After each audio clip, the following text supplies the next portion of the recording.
This is an open letter to a gentleman on uh, on YouTube who left me a comment who goes by the name the Duke of Holland. Now I don't usually respond with to comments with a video, but I make an exception in this case because I like to make an exception in this case. So here's my response in open letter to the points that Duke of Holland has made on on my last video, which was regarding the effects of colonialism, and the name of the video was Race Wars and White Replacement. This gentleman or woman, I guess the Duke of Holland can also be a woman. This gentleman or woman has left this comment, so I'm responding to this series of comments that he has left for that video, Race Wars and the White Replacement.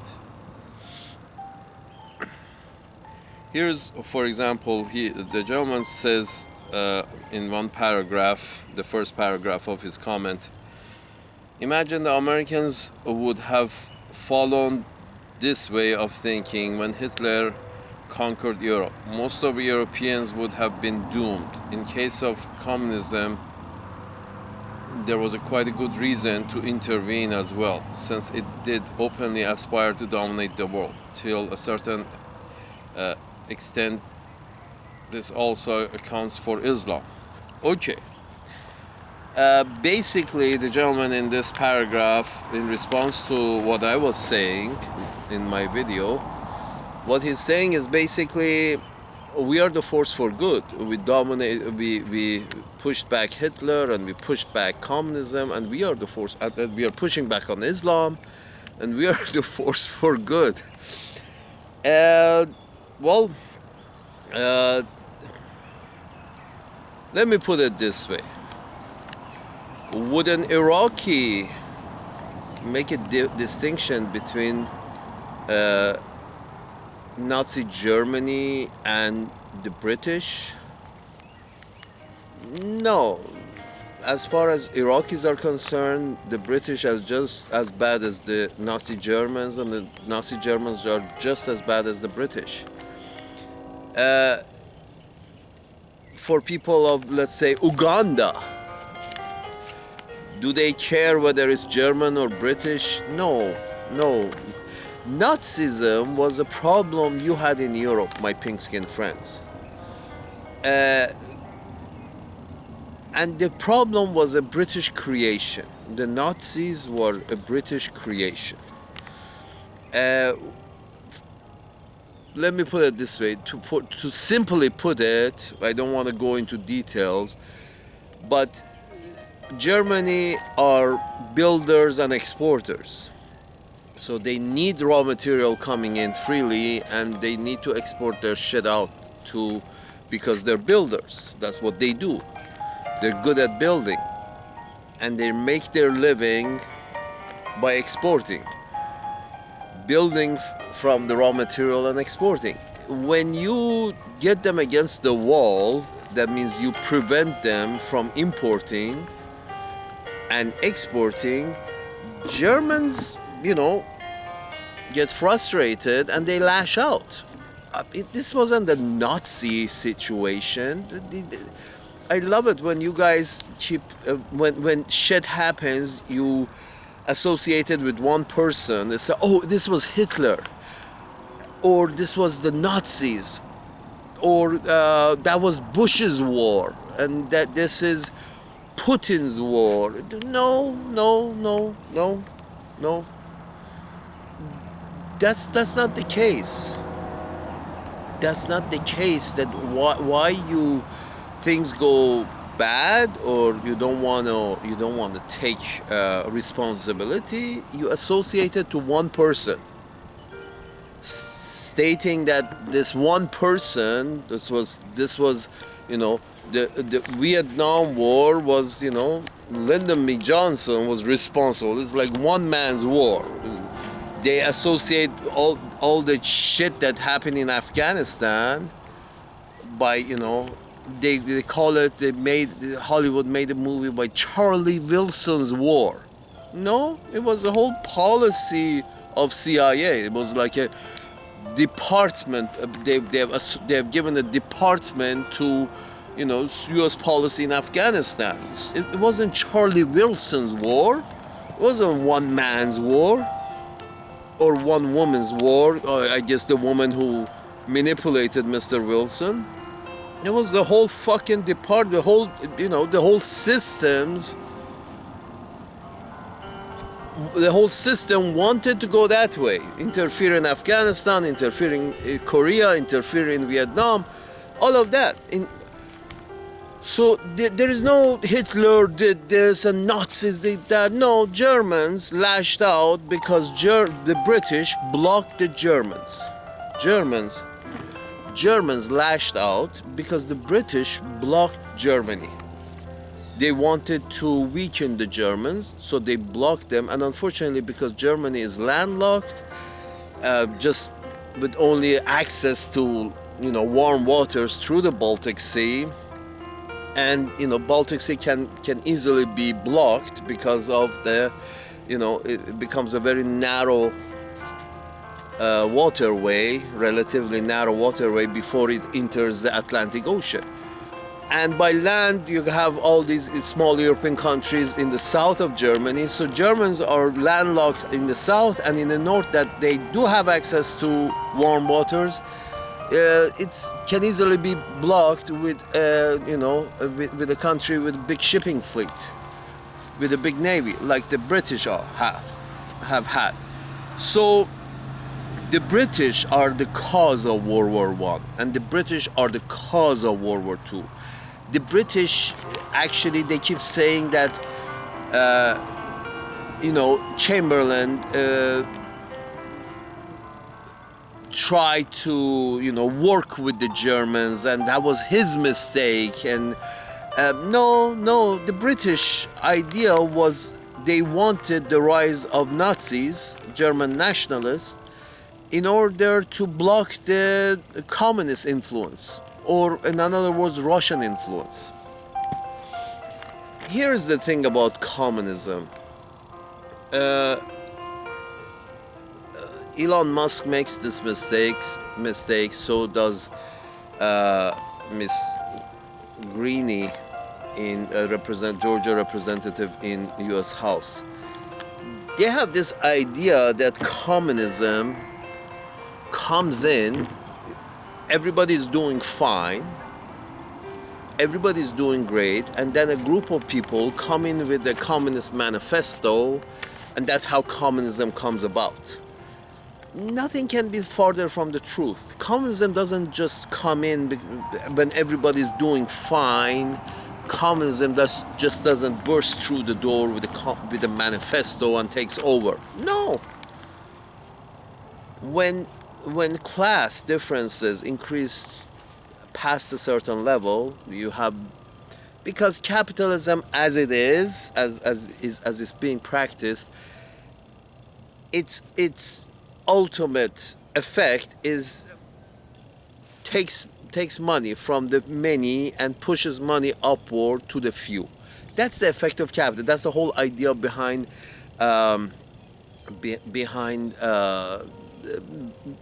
profits. One man, the owner, accumulates the profit from the work of many, the workers, and then a man above him accumulates the profit from the many of these business owners, and then the man above him accumulates all the profit from. So basically, capitalism works for the guys on top, and the money keeps getting pushed to the top. Imagine like this: a shop owner collects the profit associated with the work that comes out of the work of his attendees in the shop. And then he has to pay a mortgage on the shop, and he has to pay money on the inventory that he's keeping, because the inventory is not actually owned by him. It's owned by a bank who has extended him a line of credit. So the shop owner takes that profit that comes from the workers and gives it to his bank that is giving him the loan. And the bank is taking that profit and giving some of it, most of it, to the guy above him, the central bank, who has allowed him that line of credit. So this lines of credit starts, this is how capitalism works. It's mostly based on debt. Those who have the cash, good for them, but it's mostly based on debt, which is extended from first the central bank, then because these debts are lines of credit extended from the central bank, and then the banks, regional banks, the commercial banks, they get these lines of credit from the central bank, and they extend their own lines of credit to the customers, which are the shopkeepers and the shop owners and all of that. And they take this money and they, fill their shops with shit, and then the workers have to pay all these debts up the chain. So in this mechanism, at one point, all the profit has gone up, and the peasants are left with shit. They have been working all their life, and they are left with shit. And the way it works is, first the workers in the shop go through their life without owning any shit. Then slowly, all the profits are extracted from the shopkeepers, the shop owners, goes up the chain. Then even the small banks, so much of their profit, so much of money they make to feed themselves has to go up the chain, pay interest on the extended loans, extended line of credit by the guy above them. And so all the profits, all the money keeps going up and up and up to the chain, in the chain of, lines of credit. So my point is this: at one point, the system collapses. At one point, there are so many people with no money and very few at the top who have all the money. This was true in the case when there was the feudal system, in which there was no line of credit. The guy owned the land and everybody else worked for him, and then gave some of their children as his soldiers. It was there from the beginning. There was no lines of credit were extended, and one person, one duke or one baron, or as you call yourself, the Duke of Holland, one duke owned everything and everybody else was a peasant. Now capitalism is more or less the same thing. But it's just, the peasants are given the right to control, to work themselves to the bone, because they're all in debt. But my point is this: that communism doesn't come through the door with a manifesto. No, when there are a lot of poor people and they want to overthrow the system, no talk of communism. There's a lot of poor people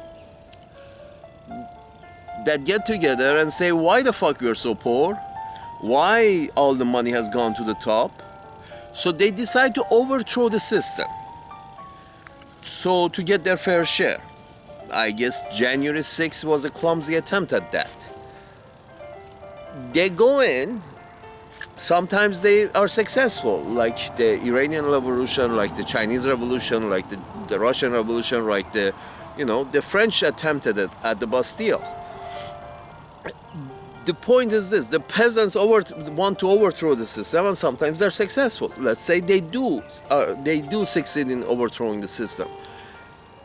Then after the peasants overthrow the system because of poverty, then they sit around and say, okay, now how do we distribute the wealth that is, accumulated in the hands of few? We got them against the wall. Whether we killed them or they're up against the wall, now we want our fair share from them. How do we get it out of them, and how do we distribute what we get out of them between the people. That's when pen comes to paper of how to distribute after a revolution of the poor, with no name, with no manifesto, after the revolution of the poor, then pen comes to paper, a manifesto is written that, okay, this is how we distribute. We give everything that these rich bastards have, we give it to the government, and the government is given the right to distribute these riches between this frustrated, poor public based on this agreement. This becomes Communist Manifesto. This becomes Communist. So it's not like everybody's doing fine and somebody comes in, bursts through the door, a small group of people burst through the door with a Communist Manifesto. No, communism happens when most of people are not doing fine. First they overthrow, then they have to come up with a system to distribute fairly. That system has become known as communism, which is, okay, let's give everything to the government and have the government distribute fairly. And the government has the responsibility of distributing fairly. That's how communism comes about. And communism is not like they keep telling you, they have told you in movies and in theater and in TV that communism comes in with a manifesto and takes away your right. No, people go hungry, they overthrow the system, then they sit around and say, okay, who has the right to distribute these goods, all the riches that these few have accumulated after the revolution of the poor. Then that manifesto that says, okay, how we have to distribute the riches from the rich between these people and who has the right, because ultimately after such a revolution, who gets to have the right? You can't just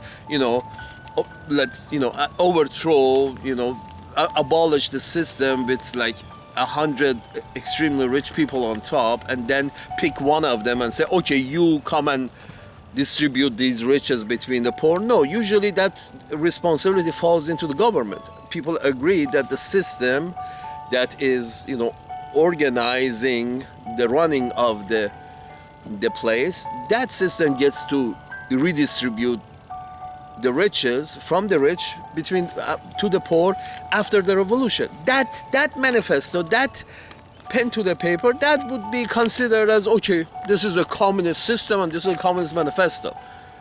Just because there is nobody else can be trusted for the job of distributing money from the rich to the poor after the poor go through a revolution, bring about a revolution. So this whole idea that you say over here, that in case of communism there was quite a good reason to intervene as well, since it did openly aspire to dominate the world. Well, when the world is going through, when the majority of the people are suffering, are poor, because of, as I already explained, because capitalism or feudalism kept people poor. Capitalism, unfortunately, eventually makes people poor. Feudalism starts by the lord and the peasants. Capitalism starts with, okay, let's say even field, but eventually becomes the poor, the rich and the peasants. That's how capitalism works. The point is this, that if communism is not forced on people overthrow out of poverty. When the large number of people out of poverty overthrow a system that has pushed them into poverty, then communism then maybe Mao's book can be copied, translated, communism manifesto can be translated to the to the local language and they adopt it, there is no takeover. If people are, fat and happy and doing fine, there is when there is no feudalism, and when capitalism hasn't reached the level that only few are doing extremely well and many are suffering, when capitalism hasn't reached that level, there is no need for communism, and no, communism cannot take over. No, it doesn't. Let me put it this way: the reason North Korea has stayed communist for so many years, it's not because communism has taken over. No, it's because North Korea has been under embargo. Embargo means they cannot trade properly with anyone they want. As a result, there is little food to go around. Food, fuel, amenities of life. Therefore, the system has to stay communist so millions of people would not die of hunger. Let me put it. I hope you understood this, my friend Duke of Holland. Communism. North Korea is not communist because communism is being forced down their throat. North Korea is communist is because they have been under embargoes and sanctions for 70 years. Communism is the result of the embargoes and sanctions, and not the other way around. They keep trying to tell you in the media in the West that we are sanctioning and embargoing these certain countries because they have become communist or leftist or whatever. No. It's not because of that. They are communist because of the embargoes and sanctions. They have to become communist.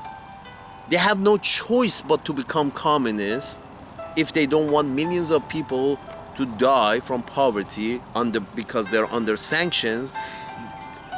They have to distribute what little they have. When you embargo a group of people, if they don't want millions of them to die, they have to try to come up with a fair distribution of goods so millions would not die. That fair distribution of goods to prevent millions of deaths, that system is called communism. You want to stop communism? All you have to do is lift the embargoes. Give them good fair trade deals. Put them on favorite trading partner status, and communism will just vanish. Just vanish. The way United States pushed communism a little to the background in China was to give them favored trading status. You see how communism was pushed only to the leadership, and leadership in China is not communist, period. They still call themselves Communist Party, just that's out of tradition. They're not common, they're capitalists. They call themselves state capitalism. Okay, fine. What they are is an intellectual group of people. Just forget about what is their nature of economy. You can't say, the whole economy is capitalist but still call the Chinese communist country. What they have is an intellectual group of people, especially the 9 members of the higher council in China. These are with the leadership of one. This is an intellectual, and they're all intellectual. None of them was handed the title. None of them is stupid. They're all intellectual. Intellectual group of people in China are running the political and economic system especially the economic system with a very loose hand, allowing to people to participate in capitalism and accumulation of profits. And it's a good thing that these capitalists these capitalists are not, as it is in the United States, these capitalists get to choose the leader by donating money, going through elections, donating money and picking their favorite candidate, so then the people can vote for. Well, the Chinese are saying that no, the capitalists, the people who are making lots of profit, should not have a say in who gets to be in the group of leadership, because then becomes unfair. Then they pick their friends to become in the group of the leadership, and then the whole system goes the wrong way, because the political leadership of the system it's become somehow enslaved to the capitalists. To prevent that, they have cut the economic part of the system, parted the economy and political part of the system. They say, okay, you can do your capitalist thing and gather your profit, but then you cannot interfere in the political field. We are intellectual. We're going to run this shit properly. And I think it's not a bad system. It's a good system, because the political leadership have to be intellectuals, or else you end up with George W. Bush. So my point is this: the reason China came out of communism was one simple fact. Nixon, along with Kissinger, decided to give good trading status, allow good trading status with China. If China was still under embargo, the way North Korea is under embargo, China would still be a communist. Again,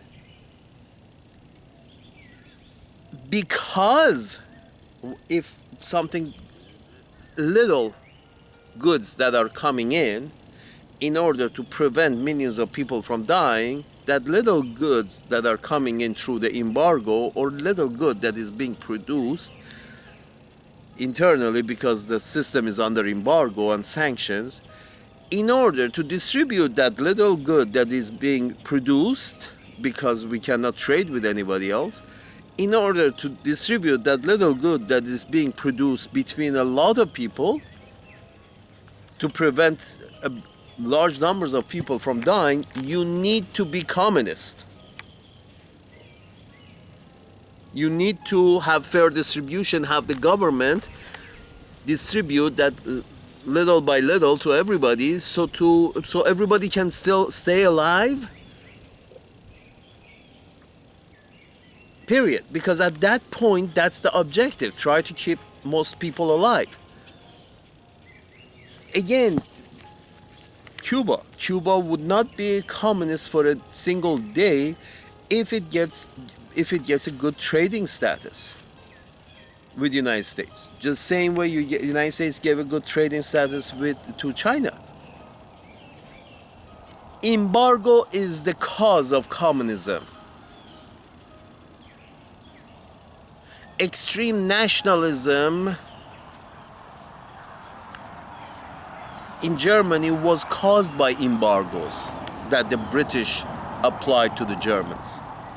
Extreme nationalism in Japan before World War II, after World War II, during World War II, was the result of the embargoes applied by the Americans in South China Sea, around Japan, prevented Japan from importing raw materials. You see, these countries, extreme lash outs, extreme reactions are not the cause of extreme nationalism. Extreme nationalism is not the cause. It's the effect of embargoes. Communism or extreme nationalism are the effect of blocking people off. That is when you get them against the wall, They have no way out. There is little resources that they have to distribute between people. They have two choices. Either become communists so they can distribute that little goods that they have evenly between people to prevent their people from dying, or they become extremely nationalist and they lash out to take over more land and more resources so they could break through your blockade. That's what I'm saying, that the British and the Americans, Uncle Sam, not Uncle Sam, but Uncle Sam's managers, the British and Uncle Sam's managers were the cause of World War II. Because the Americans managers at that time started blockading the Japanese on that side, preventing them from, taking raw resources to their island to build. And the British started blockading the Germans on this side to prevent them from surviving. And they both lashed out in extreme nationalism, fascism, Nazism, whatever the fuck you want to call it.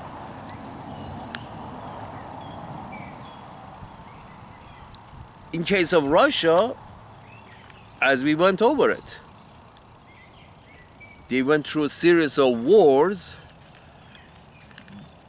It was a feudal system.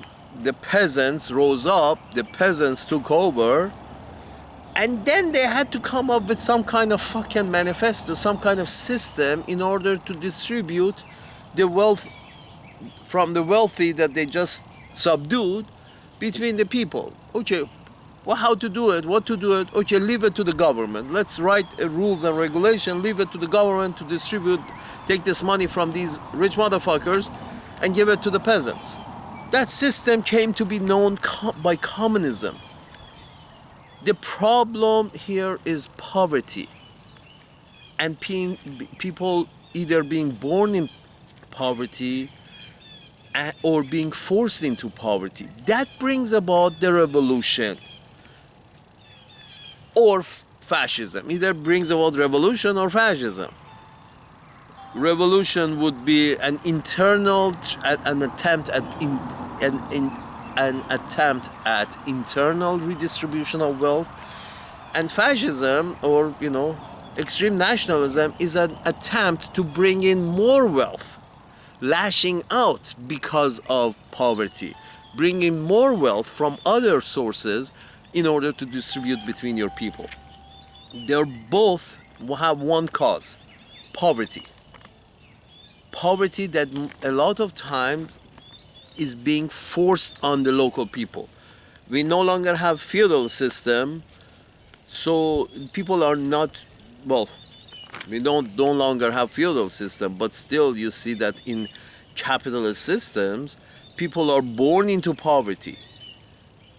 And then you say, yes, they can work their way out of poverty. Yeah, yes and no. You have to have the intelligence of at least 150 to work your way out of a ghetto to a reasonable life. I mean, what if you don't have that, the IQ of 150? If you have an IQ of 150, you can do extremely well in capitalist system, even if you are born in a ghetto, in a project. But what is this, a jungle? You got to be born extremely well endowed with a high IQ, or else you're fucked. This is what brings about revolution, because how many people are born with IQ of 150, or how many people can high jump and have a physical coordination as Michael Jordan to come out of projects and achieve great things financially.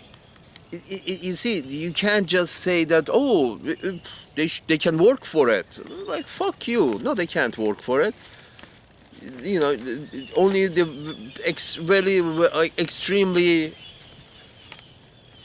those who win this genetic lottery, if a system is built based on that only those who win the genetic lottery can make it and the rest should suffer, then that's a system, that is prepared for a revolution. And as I said, usually revolutions ends up to be leftist because the poor people revolt, and then they let the government decide, the governing body to decide how the wealth should be redistributed from the rich. That's what you call communism.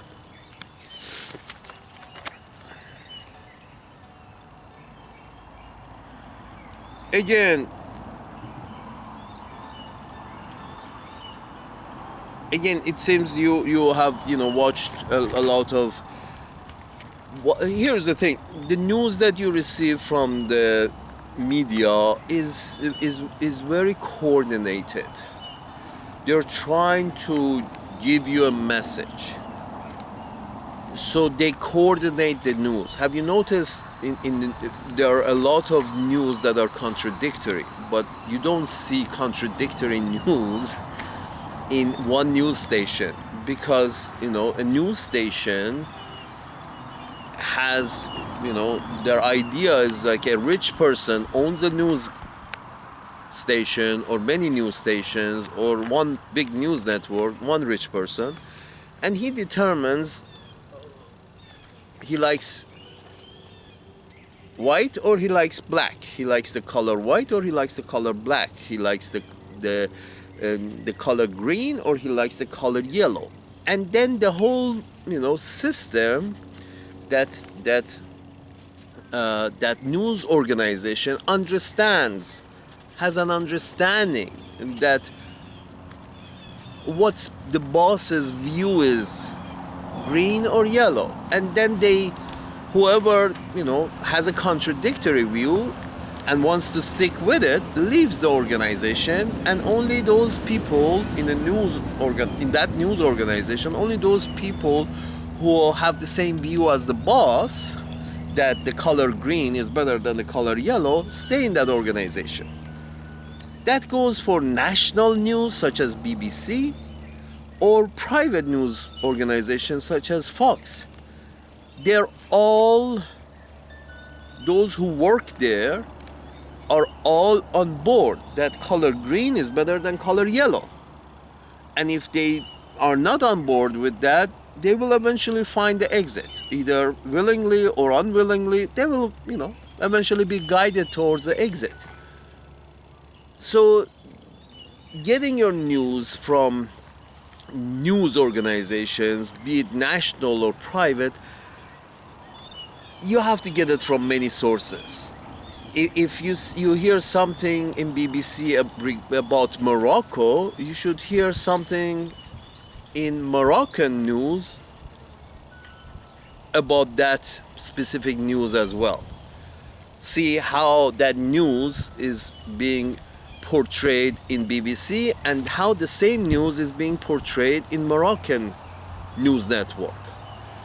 Again, in every piece of news, whatever news network you listen to, that's fine.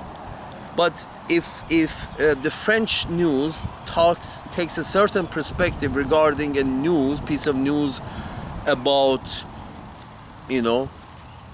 South Korea, you have to ask South Korea. You have to watch the South Korean news and see what perspective they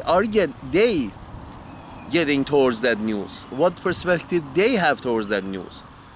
That's about them in French news network. Because truth is somewhere in the between. There is no bad guys or good guys.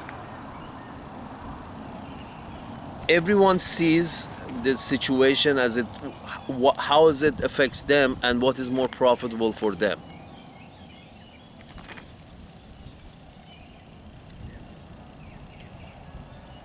Communism, there was quite a good reason for intervening. Yeah, aspiring. You don't want communism to take over the world, bring people out of poverty by opening the doors and stopping all kinds of embargoes, and go through socialism. If you have a good socialist system, if you are the Duke of Holland and you actually live in Holland, you know that you guys have a good socialist system, more or less, best we can come up with. Holland, Netherlands, Norway, Sweden, Finland, these countries have a strong socialist system that, you know, is taking care of its people. And socialist is basically an attempt of the capitalist to prevent a communist revolution. So the capitalists accept to have a degree of social responsibility, undertake a degree of social responsibility by adapting a socialist agenda. Capitalists adapt a socialist agenda to prevent the revolution, so they would have to, you know, become communist. To prevent becoming communist, they adapt a social agenda. Again, put it in short, the capitalists adapt a social agenda and become socialist if they don't want to become communist, if they don't want a revolution, an overthrow. If they don't want that, the capitalists, if the capitalists are smart, they go towards socialism. That is capitalism with a degree of social conscience and social services. If not, if they insist on staying extreme capitalist, as we stated, with the profits keeps going up and up and up the chain of the capitalist chain, eventually at one point you will have a revolution, revolt of the poor, and you will fall on the other side into communism.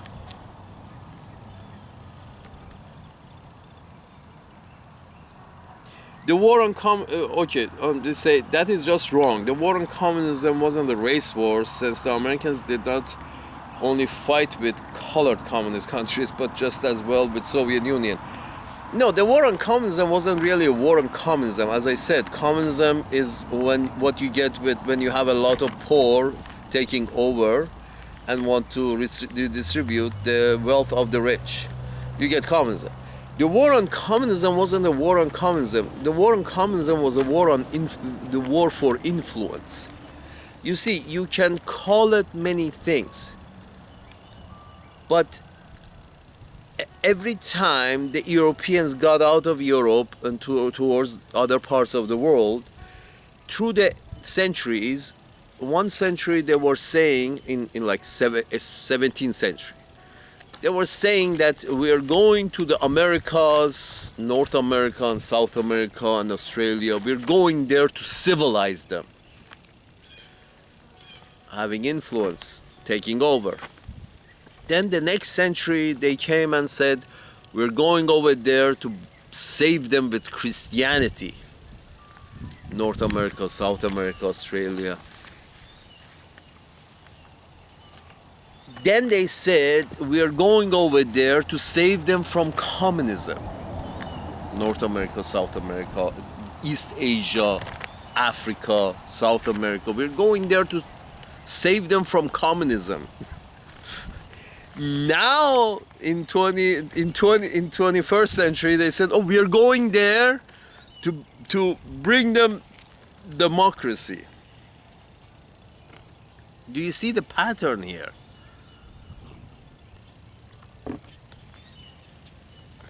My pink-skinned friends, if you don't leave your country, all the bad things has happened when you have left your country for other lands in order to bring people shit or save people from shit.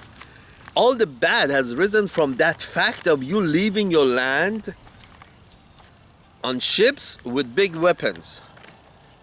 That's all the bad that has started from there. If you, my pink-skinned friends, don't leave your land, everything is gonna be fine. Everything will be fine. The problem is you leaving your land for other lands, other people's lands. They don't want your civility, they don't want your religion, they never ask for it, they don't want your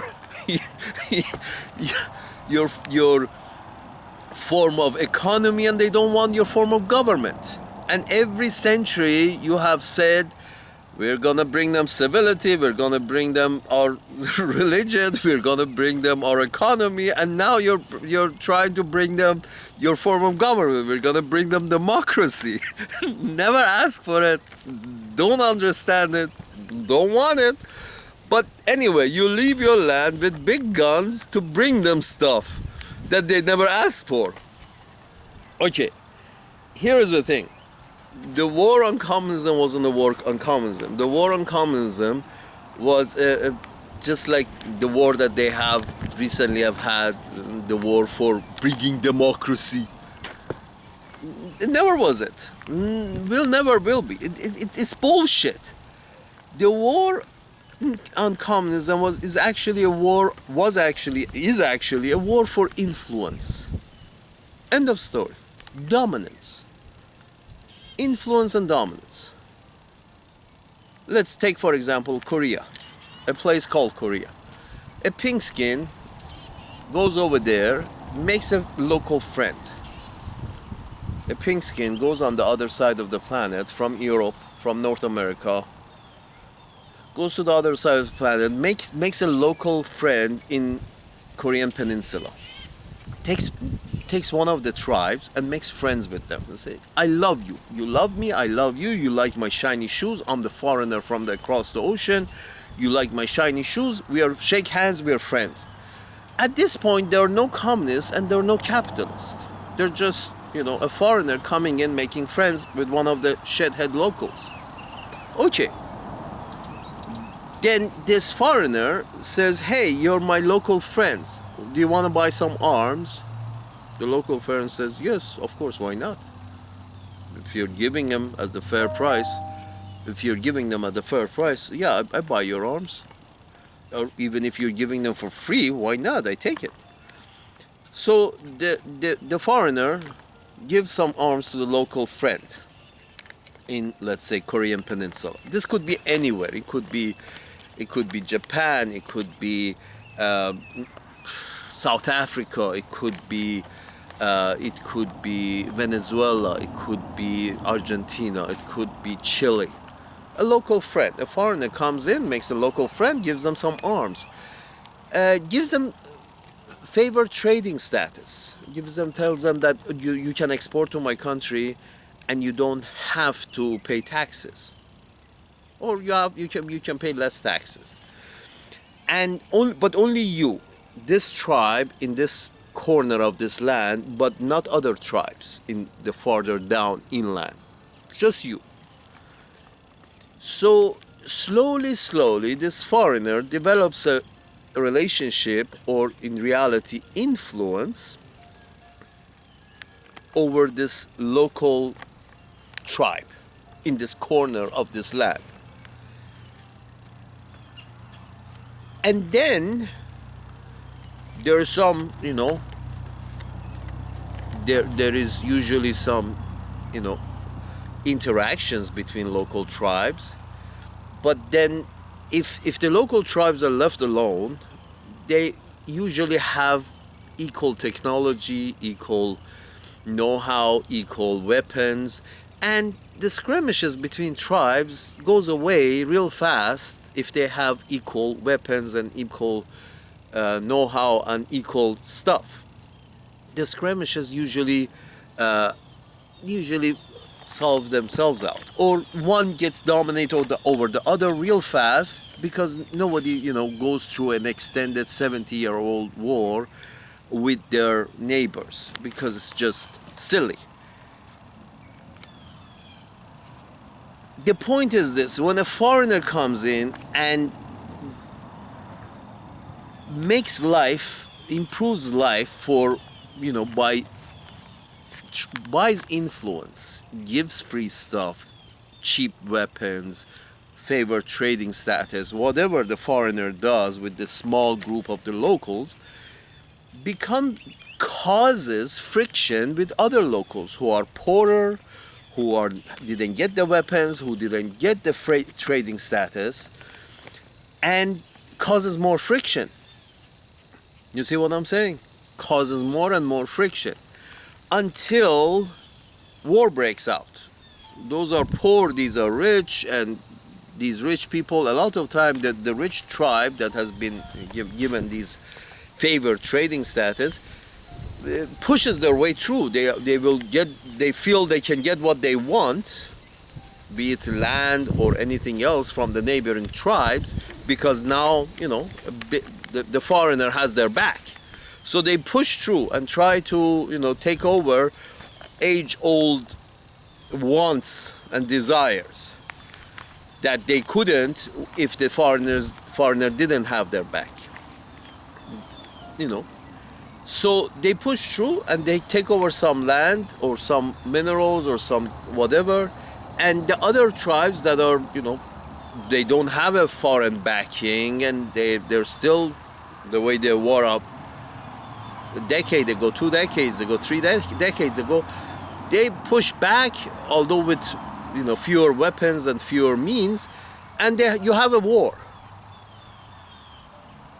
What was the origin of this war? The foreigner coming in, picking a tribe and giving it status, giving it higher status, providing it with weapons and trade and this and that and the other, creating a friction here by discriminating between the local tribes, picking one winner and other losers, the rest losers. And this one winner wants to take over more land and more property, and they all have desires, great desires. And if you have noticed that, unfortunately, the Pinkskins, usually their man from the local tribe that they have picked is usually a very, very uneducated Mobutu Sese Seko in Uganda, and Park Chung-mun, that guy in Korea, and there were a string of these unintellectual, simple-minded military men on the ground from the chosen tribe of the Pinkskin. The Pinkskin have chosen a particular tribe that they like, and they choose a humble, unintellectual person from that tribe to lead whatever they want to do in that piece of land. And in Korea it was the same thing. It was this simple-minded military man that the Pinkskins have chosen as the leaders of the side that they have favored. So far we have becomes two sides. One side at this point there is no talk of communism or capitalism. One side is being favored by the foreigners, the other side is not. The side that is being favored by foreigners is being given a lot of goods and services at a cheap price by the foreigner, and the foreigner is taking in a lot of exports from them with little or no tax. So they're favored nation. They're giving them favored status. So they have more power. So they push through. They push inland. The foreigner has come in the corner of a land, taken a tribe as a friend, given them resources, so the tribe becomes strong. So the tribe pushes through inland and takes over more space. At this point, you have, in case of Korea, at this point you have South Korea, which has favored trading status with the Pinkskins of Europe and North America.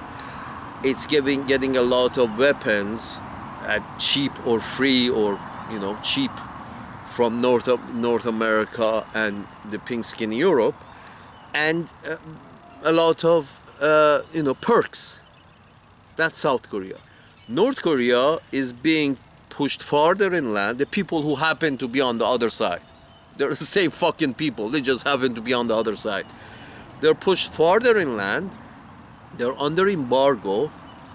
And as we already went through this, it's the embargo that causes communism, because there is little resources to go around. Because if you have a little resource, if you're producing just not enough, because nations are alive by import and export. If I have to feed myself, I cannot feed myself as good as if I can, produce something, sell it, and, or provide a service and get some money and then go buy, milk from this farmer and cheese from that farmer. And it's the trade that keeps people alive, because nobody on this planet can produce everything that they want. They can, but they're not going to be, they become subsistence farming. Subsistence farmers are, farmers who are trying to produce everything that they need, but you don't see, farmers at that level to be living a good life. They're basically living a communist life, because nobody can produce, nobody can really get efficient at producing everything themselves. You can produce everything you need, but you're not going to be efficient at it. Therefore, your standard of living is going to be very low. It's the trade that brings up the standard of living, because you can, produce efficiently if you organize and produce one thing very well. So the North Koreans are under embargo. They cannot produce everything they need. They need to trade, but they're under embargo. So whatever little that they can produce without trading, since they're embargoed from trading, they're prevented from trading, whatever they can produce, like a subsistence farmer, they have to distribute evenly between their population, so to prevent people from dying. There go. Communism is the only way that is allowing the government the sole responsibility, giving the government the sole responsibility of distribution. In that system, you can't have capitalism, because in North Korea's system, if you have capitalism, millions of people are going to die. A few with IQ of 150 are going to live, and many with IQ of less than 150 are going to die. So the communism is the only way you can get through an embargo. You see, it's not a fight between capitalists and communists. The wars that the West, the Pinkskins, have been fighting with the rest of the planet, it's not over religion, it's not over civility, it's not over form of economy, communism or otherwise, and it's not about religion, Islam or Christianity or otherwise. It's not about form of government, democracy or otherwise. It's not. They've been feeding you bullshit. All these wars have been over influence. The Pinkskins want to have influence over the rest of the planet. Some places, it's easy for them to get influence, a footprint. For example, in North America, the Pinkskin came in, put their flag down, they started getting influence between the Indian tribes, and Indian tribes, because they didn't put up a good fight, because they were simple and they couldn't put up a good fight, they got wiped out by the Pinkskins.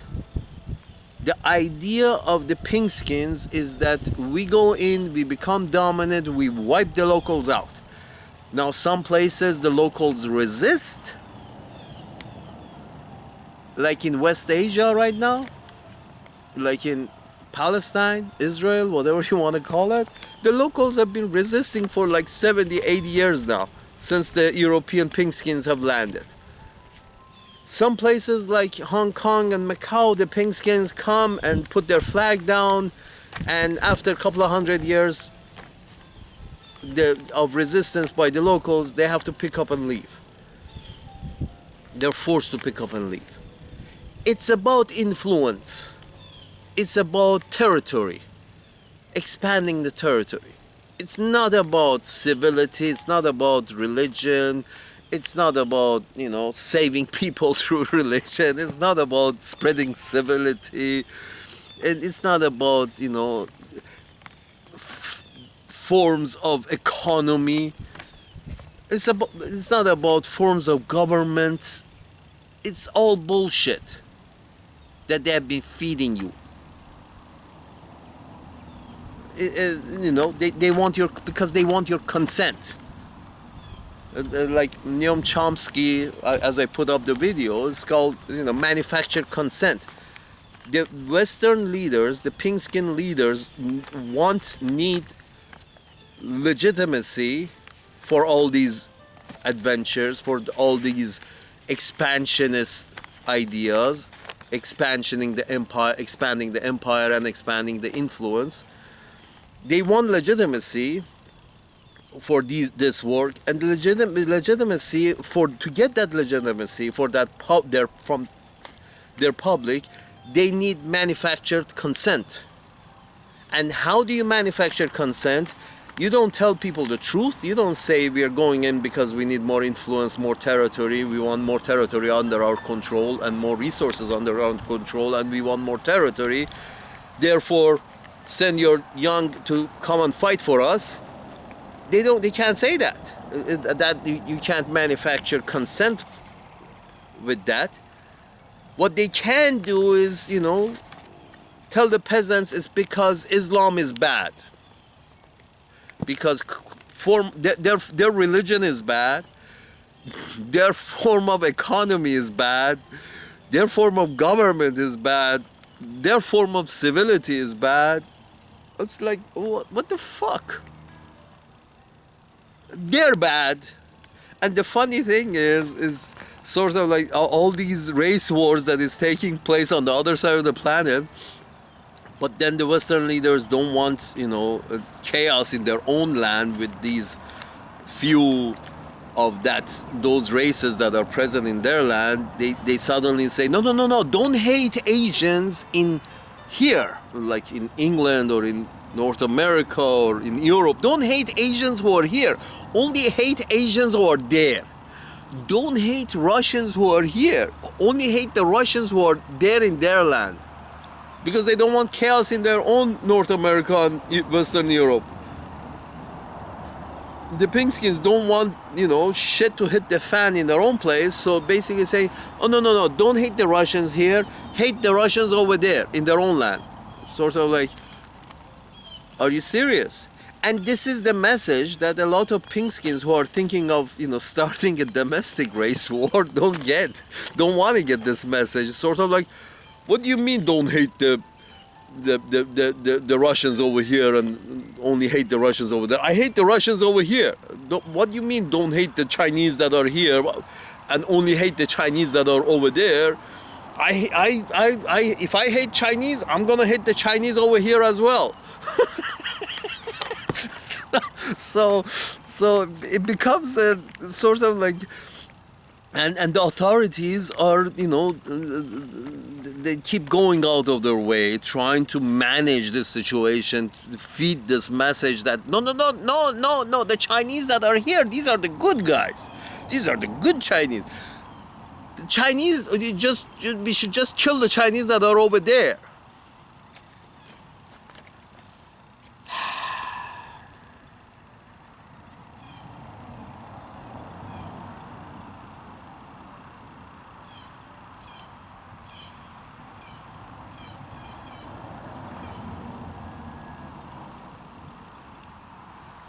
Okay, the point is, when you say migration is out of control, and you go on and say that a lot of these people that are coming into North America or Western Europe, and these are, not the country, well, we take immigrants, but we don't want to take so many of them, and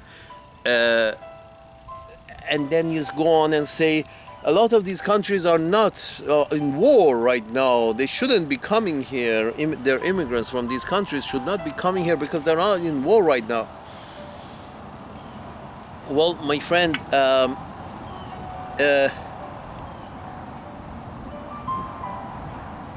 if we go back to that analogy of arsonist in the neighborhood, if a pink-skinned country, like let's say Belgium, goes into Congo and burns down Congo, as an arsonist would burn down somebody's house, you can't actually turn around and say, okay, this arsonist just burned down this house, and you guys, can shelter. A few of you guys can come here, shelter here for a few days, and then you should go back to your country. Or why is everybody in that house is seeking shelter in my house? Or why is it so many years after that what happened then are these people seeking shelter in my house? My pink skin friends, if you go and burn somebody's house down, a lot of people are going to be seeking shelter for a long time, for many years afterwards, decades, centuries, because you have burned down the whole place. And let me put it another way that might look better, might be more understandable. Imagine a china shop, a shop which sells antiques, and mostly they're breakable antiques like china. And imagine this china shop is feeding 20, 30 people of an extended family. This china shop is got a good business going on and is feeding 20, 30 people in a large extended family.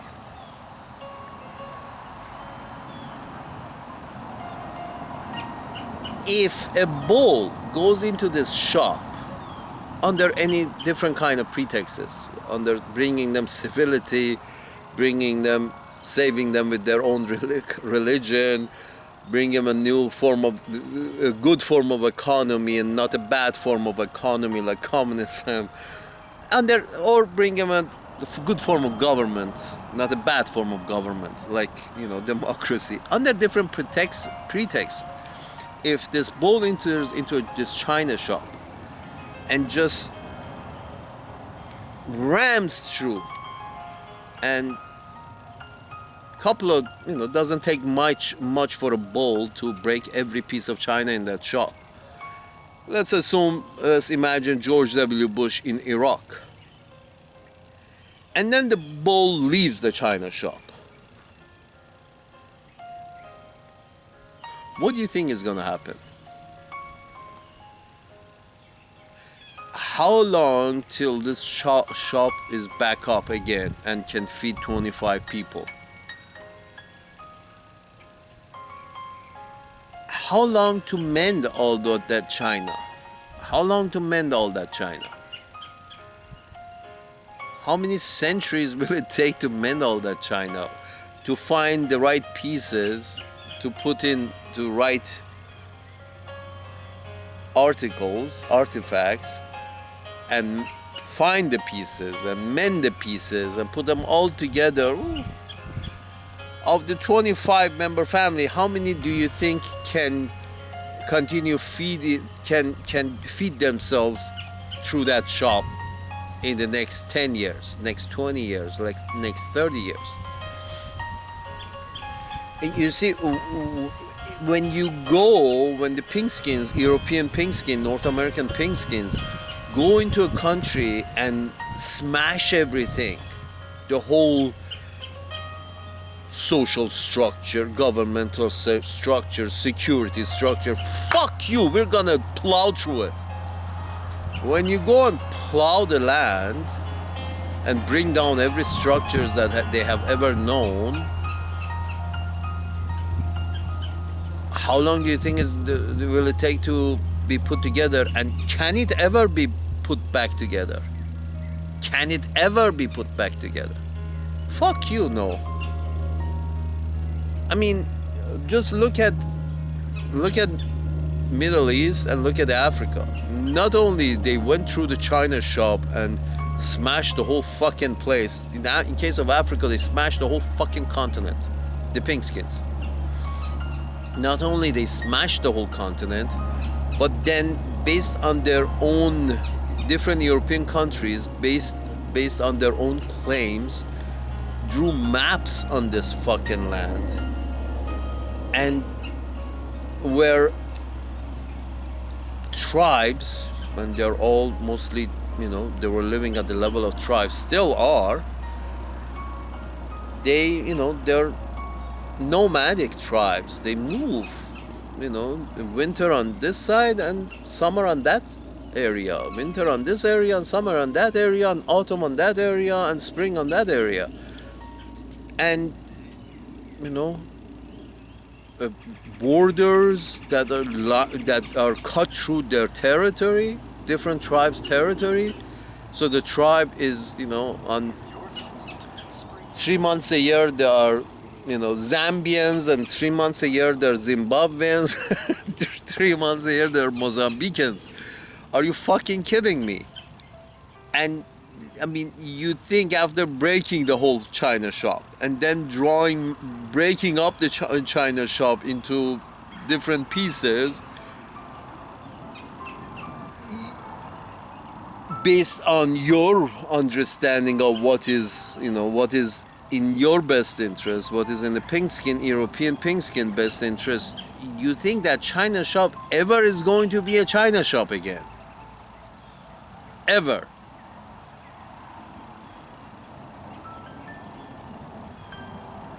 I mean, here's what you guys don't get. It's like every country, every piece of land in this world, on this planet, every piece of land that contains a few tribes, groups of people, it has a structure. You don't understand it probably, and you probably care even less, but it has a structure. It doesn't care what you think is right. They have a structure. When you break that structure, you're forcing a large portion of them to leave because they no longer fit in that structure. There is no place for them. You have burned down the house, you've broken their China shop. They have to go. You're forcing people to become nomadic by enforcing your will upon different areas of this planet. By burning down their house, you're forcing people to become nomadic. It doesn't matter if you burned their house last century, 200 years ago, 300 years ago, 400 years ago, 100 years ago. Doesn't matter. When you break the structure, that structure has taken thousands of years to put together. It will take another thousands of years to be put together, even without outside influence. But the problem is you continue wanting to have influence. The Pinkskins want to continuously have influence in Africa, in Asia. Because the Pinkskins are competing with each other, and they're competing with other races, and this fucking shit. And at one point you said, yeah, everybody's like that. No, not really. Everybody is not like the pink-skin Europeans. Here's the thing. The reason the pink-skin Europeans have become so aggressive and paranoid, in my view, I might be wrong, is because population density has gone up in Europe. And, well, it has gone up everywhere. But the problem is Europeans specifically are resource poor, as comparing to their population density, are resource poor. They have gone through, industrialization early, and they have used up a lot of the resources, and their population density is high. imagine, for example, England, the fucking British island. It's or Holland. If you are king of Holland, small piece of land, high population density, people want to live a good life, and what to do if you don't have that much resources, and your rulers want to have more. Now you have, socialism, which is a good way to go, but England still doesn't have socialism. England, with their queen and their lords and their feudals, they're still somewhat a feudal system, trying to adapt capitalism still. But the point is they're resource poor. And if they had maybe a quarter of population that they have right now, maybe they didn't have to, seek out ventures in Africa and in Asia. But they have high population density, and the upper class in England doesn't want to share their wealth. They don't want to have socialism. They don't want to share their wealth with their lower class in England. So they convince the poor people that, yes, let's go out and, conquer Australia. The rich British convinced the poor British that my wealth stays with me. If you want wealth, you go to Australia, you go to North America, you kill the locals and take over the land and create your own wealth over there, not here. This, when you say that, yeah, wait until you see the Chinese, if the Chinese become as powerful as they want to become, the Chinese will make the same mistake as the Europeans made with regards to, colonialism and enforcing your will upon others by covert or overt means. I don't think so. Chinese have got a big piece of land. They practice not having too many kids, the one-child policy, which is a good practice. And if you have a big piece of land with a lot of commodities on the land, and you practice low birth rate, you can become sustainable, and you don't have to invade other countries, other people's lands, in order to accumulate your wealth. And the Chinese, even now, the Chinese have recently come up with shared prosperity. The idea of shared prosperity is the idea of socialism. Shared prosperity. Again, because they don't want to go back to communism. So if you share the prosperity in a socialist manner with a social conscience, then you don't have to go through communist revolutions which will end in communism. As simple as, and also you don't have to become ultra nationalist to invade other people to fulfill your needs. The problem of the Europeans is, up to now they're socialists and they're practicing population control, but the main problems that they had during the past centuries, and the British still do, is they don't practice population control. They don't want to become socialists. They want to have the upper class, small upper class, and a majority of lower class. And they want to, and this causes, with too many people and the extreme poverty, will cause the countries to either choose between communism, a revolt which will lead to communism, which the British and the North Americans have been able to avoid up to now, or become extremely nationalist and attack other countries for more resources for their peasants, so the peasants can live a better standard of life. So the peasants would not, revolt. So send the poor. The British decided to let us send our poor to India to kill and slaughter and steal from the Indians. So our poor would no longer be poor, so our poor can become rich. Fuck the Indians. So the British actually did this in case of Australia. They emptied their poverty-stricken prisoners into Australia and say, hey, here is somebody else's land, go in, claim your own, and become rich if you want. Leave England to us, the lords.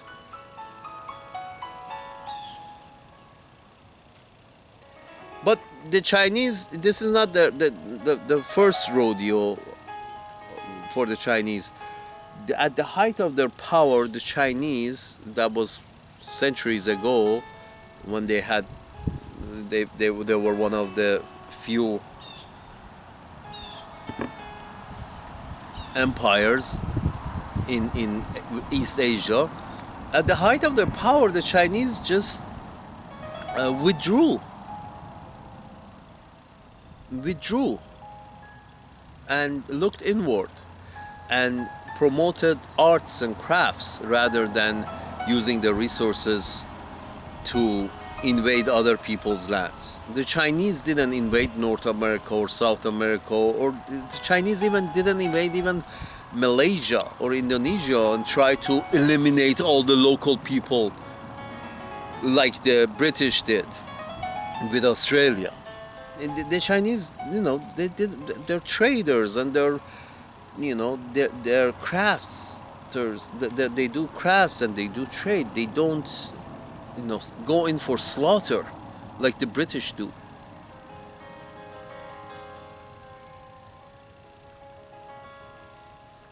Like I can say the Pinkskins do. Unfortunately, the Pinkskins, my Pinkskin friends, you guys are extremely aggressive and paranoid. And a lot of it is because of your rulers. The people who are in charge feel they can, rule better if they, promote this aggressiveness and this paranoia. It serves them well to control the population.